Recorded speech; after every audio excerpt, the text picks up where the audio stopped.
It's January and everyone's talking about goals. Probably the most common piece of advice you're going to see is make them SMART. Specific, measurable, achievable, realistic, timely. Now, I've been a weight loss coach for 12 years and I think that is not the smartest way to set goals in weight loss for many people. So if you want some different ideas on how you can set great targets for yourself and stay on track, watch this video.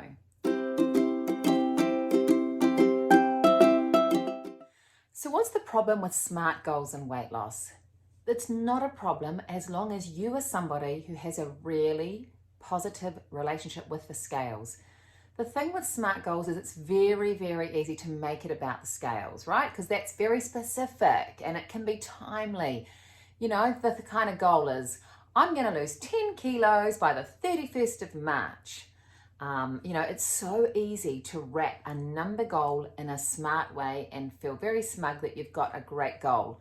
However, the emotion involved with the scales is sometimes the very thing that stops people from achieving success because they don't start to see the number they want. They make it all about the numbers, and then when they're not achieving what they set out to achieve, they get too annoyed and quit. Because it's not working, it's not happening fast enough.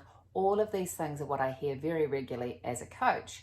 So instead, what you want to do is make weight loss about something that you can actually control, because the truth about the scales is even if you're doing the best you can, there are things that make the scales go a bit crazy. If you're a female, it's going to be hormones. You might be having fluid retention. Perhaps your body's fighting off a virus and your body's doing other things, other priorities that take it away from weight loss. You're trying really hard, but you're not seeing the scales go in the right direction, and it just pisses you off and makes you want to quit. So here are 5 ways that you can actually create targets, look at empowering yourself without making it about the scales, and hopefully that's going to help you turn your journey around so you keep going, because that's how you're going to win in weight loss, by not quitting.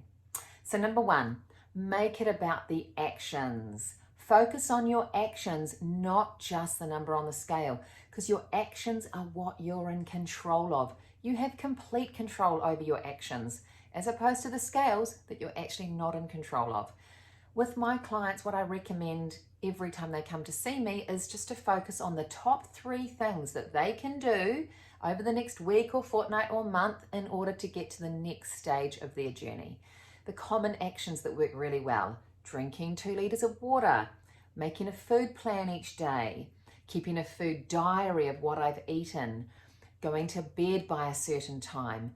Make those actions very specific and all things that you are in control of. That's what you want to measure yourself on, not the scales. Now, number 2, forget about the timeline. I know that all the experts out there say you want to make it time-based, but again, there's a bit of a challenge in weight loss because despite our desire for a certain deadline, things can happen that are out of our control. Now, what I say to my clients is, you know what? If you lose 10 kilos, whether it takes 3 months, 5 months, 6 months, heck, 12 months, the only person that matters to is you. If you saw someone after a year and they said to you, wow, you look fantastic. What have you done? Have you lost weight? And you might say, yeah, I've lost 10 kilos. And they say, great, how long did it take? You might say, oh, it took a year. They're not going to say, oh, well, you're a loser, aren't you? Gosh, you should have been able to do it faster than that.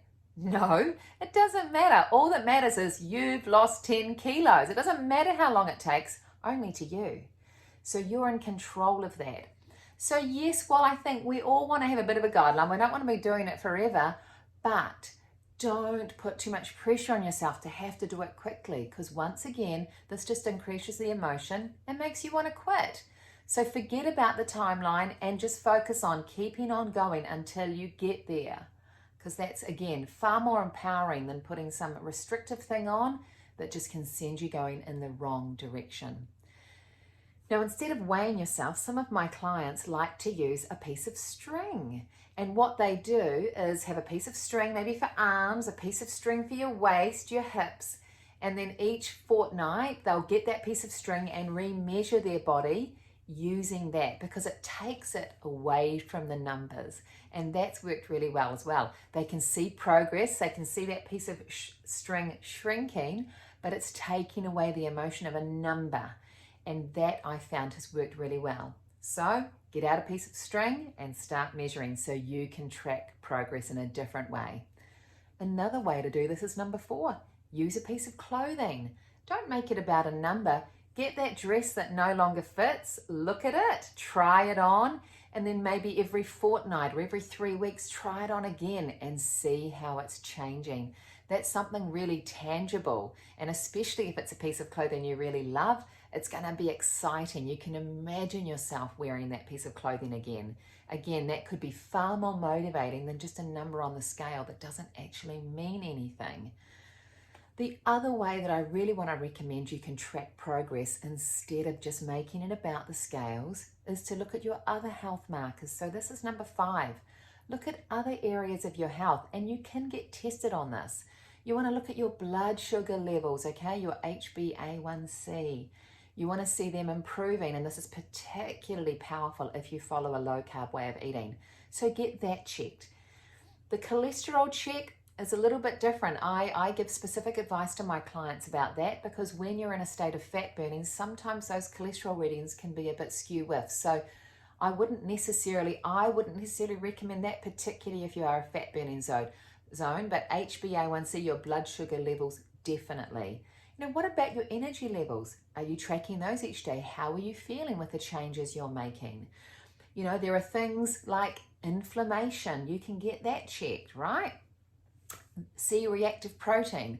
That's another thing you can get checked regularly with your bloods to see if the changes you're making are causing positive changes to your health outcomes.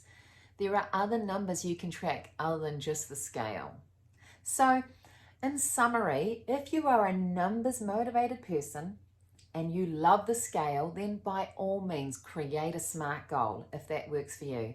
However, if you've been struggling with setting a numbers goal, or maybe that just doesn't resonate with you, or maybe you've just had too many times in the past that have failed and it just doesn't work anymore, there are all these other ways that you can set yourself up for success, track your progress, and feel maybe a bit more positive in your journey so you don't give up. Because if you don't give up, you will win.